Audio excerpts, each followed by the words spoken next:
Welcome in, everybody. Got an exciting show for you today. Today we are starting a new segment on my channel, Tech Talk with Triton.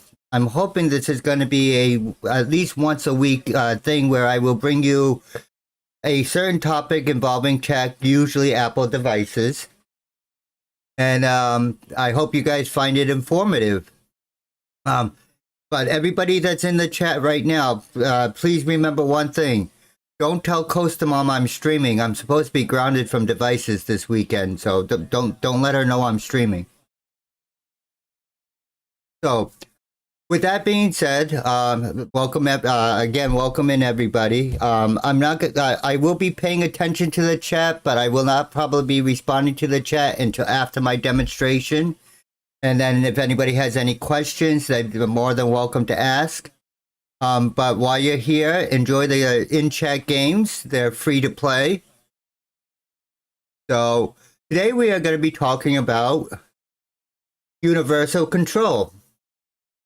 What is universal control, you may ask? Well, universal control is when you can use your mouse and keyboard on your Mac to control your iPad, or you could use, if you have the Magic Keyboard for the iPad with the built-in trackpad, you can use your iPad keyboard and trackpad and control your Mac. It works both ways.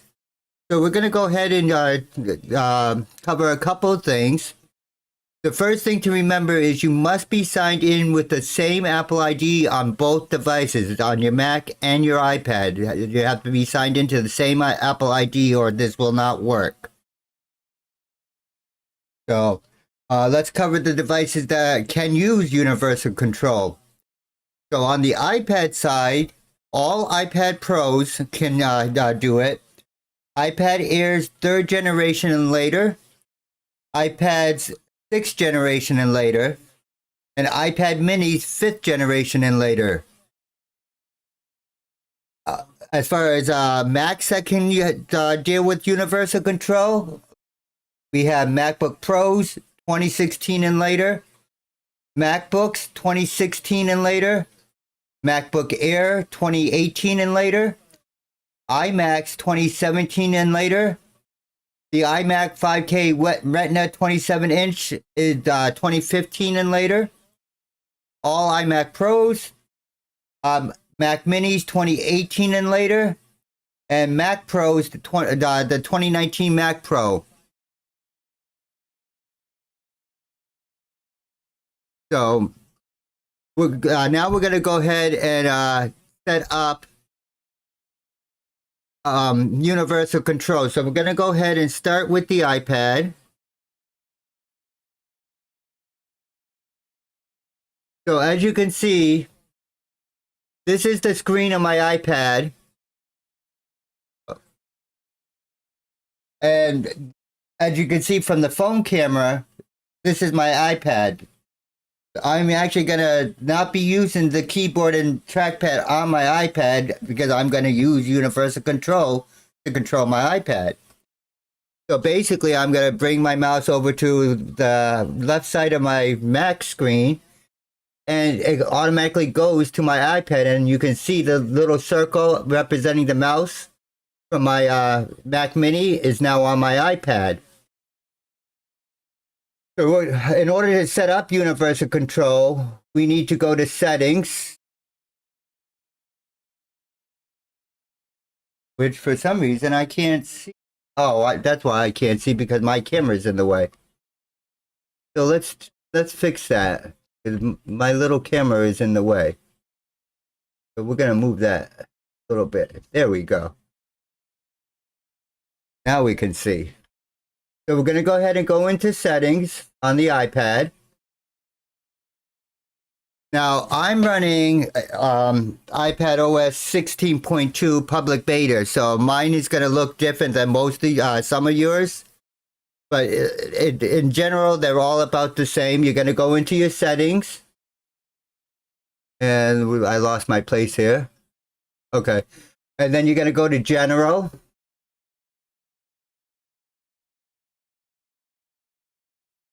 which I can't see because my screen is too small. So we're going to do it the other way. So we're going to go to settings. Oh, I know why that's doing that. Okay, hold on. Let me fix that. I wasn't supposed to be doing that. Mirror display. Thank you. There we go. That's a little better. So go to general.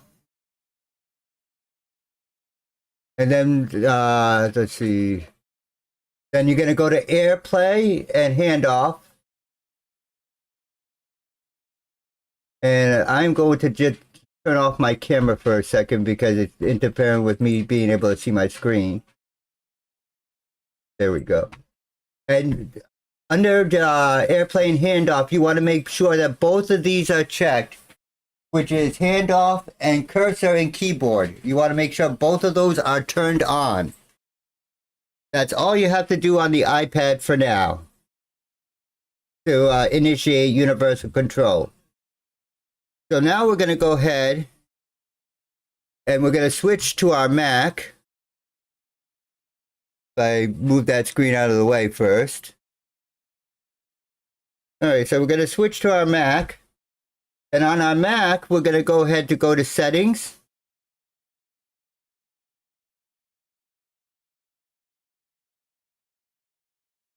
And I am on macOS Ventura, so it may look a little different than some of your Macs.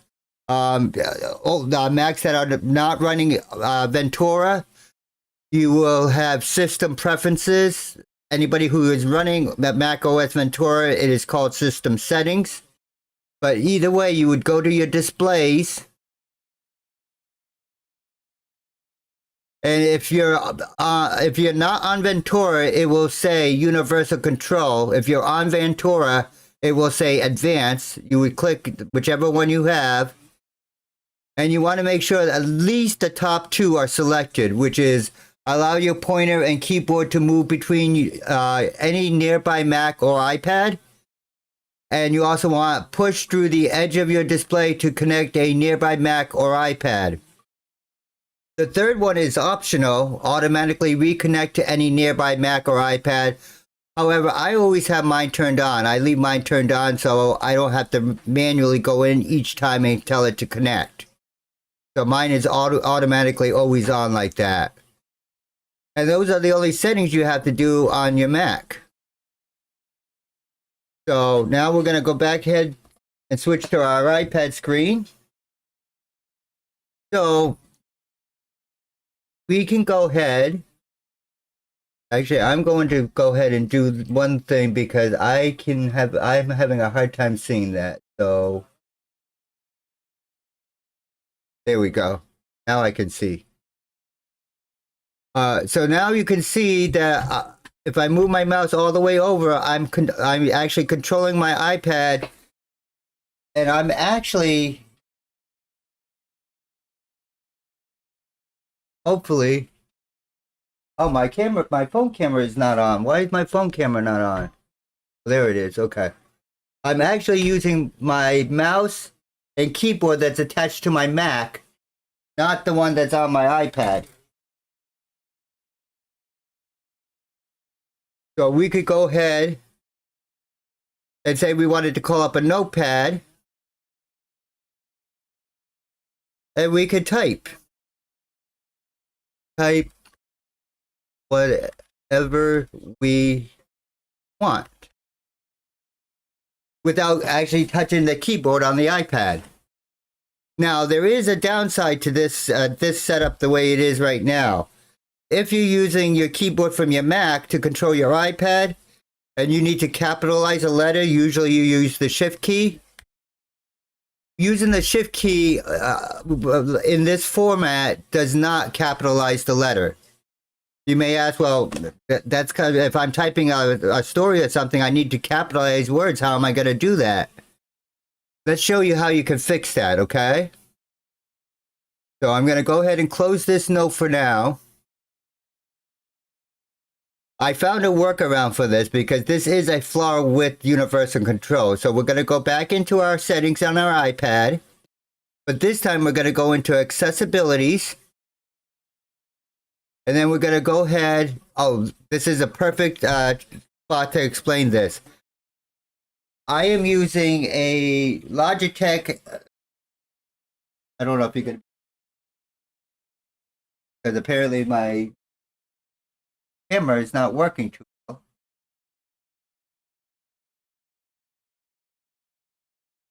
All right, so let me do it this other way, because my phone camera keeps messing up, which is fine. We'll fix that.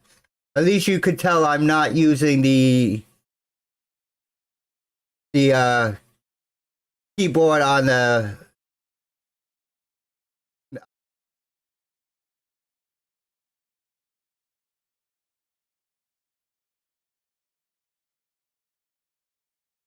because it's taking up memory anyway. All right, go back to full camera. Okay, so I'm actually using a Logitech M7. What is it? M170 Bluetooth mouse, and this is the issue you have when trying to control the iPad with this mouse. You cannot scroll up and down. However, with a Magic Trackpad or an Apple Magic Mouse, you can scroll up and down. There is no workaround for that. But there is a workaround for the shift key. So we're going to go ahead and go scroll down till we find keyboards. And we're going to want to turn full keyboard access, and we're going to turn that on. While we're in this screen, we're also going to change this auto hide. I believe the default is 15 seconds. We want to change this to 1 second because otherwise it will have a square around the area you're typing. And I think it looks better without that square. Once you make those changes, you can back out of this and we can close our settings. Now, if we go back into that note that we were, and we'll go back into that same note we were just in.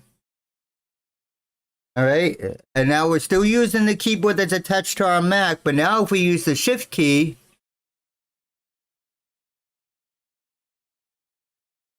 we have capital letters when we use the shift key.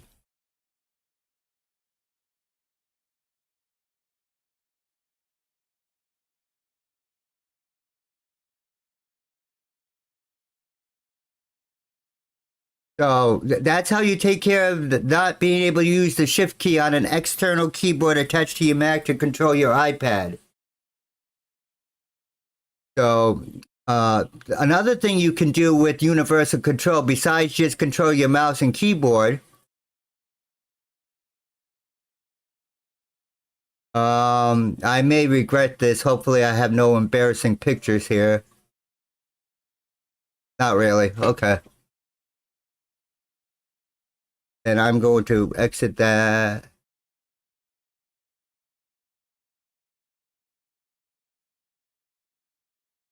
Okay. All right. So we have our photo album loaded on our iPad. If I go ahead, switch to my Mac and say I want to take, where's my mouse? Okay. Say I want to take this, let's say we'll take this image right here, and we want to bring it to our iPad, right? We're going to go ahead and drag it over. And unfortunately, you probably couldn't see, but we can drag it all the way over to where on our iPad. Actually, hold on. I'm going to go back because you couldn't see that. All right, so you saw me, I grabbed the file and I'm dragging it all the way over all my monitors until I'm on my iPad. Now this is the file from the Mac itself. If I let go, it puts the file from the Mac onto the iPad, so you can transfer files with universal control as well. So now, likewise, let me call up a note. Actually, I have a notepad already loaded. That's good. So let's create a new note somewhere here. Okay. Now, if I go back and I show you my Mac screen, okay? Now, if I was to come over here and grab my iPad, let me see if I can get in camera here. Okay. All right. So now I can use my trackpad on my iPad, as well as I can use the keyboard. Whoops. Although I can't type apparently. On my iPad to control my Mac.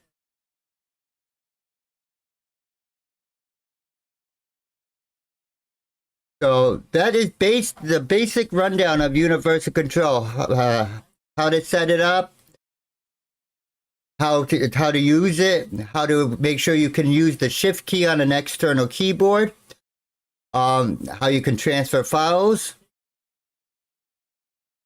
So now, does anybody have any questions?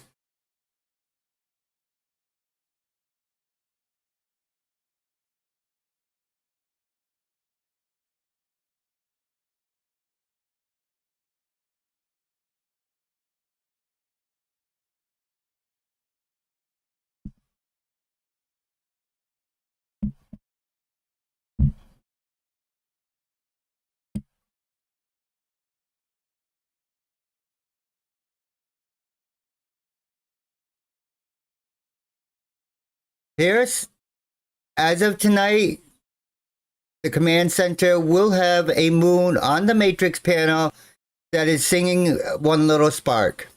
And I will film it and put it on my YouTube page for you.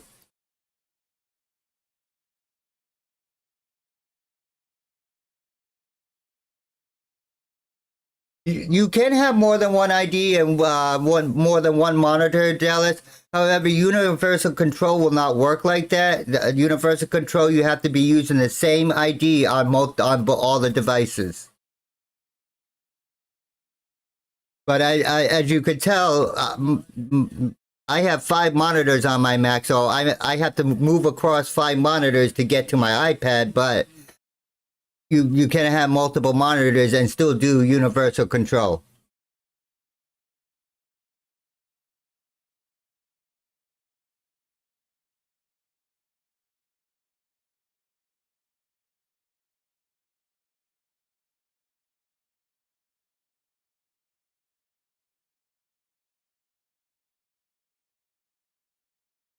So if nobody else has any other questions, I hope that this was informative.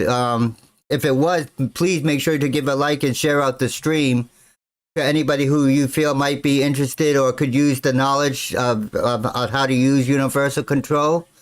It's a great multitasking option. So you can sit at your Mac and be able to control your iPad at the same time, or vice versa, sit at your iPad and control your Mac at the same time. So, yeah, the Crockware cannot handle this command center. I can tell you that right now. So,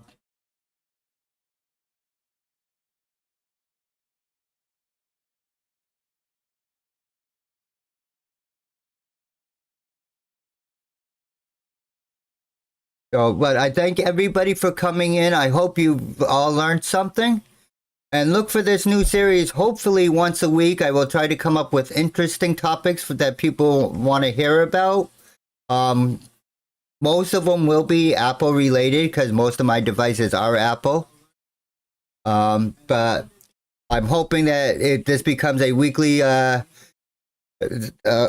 series that people will like and get some information from. So I will see everybody on the cord later, and have a great afternoon.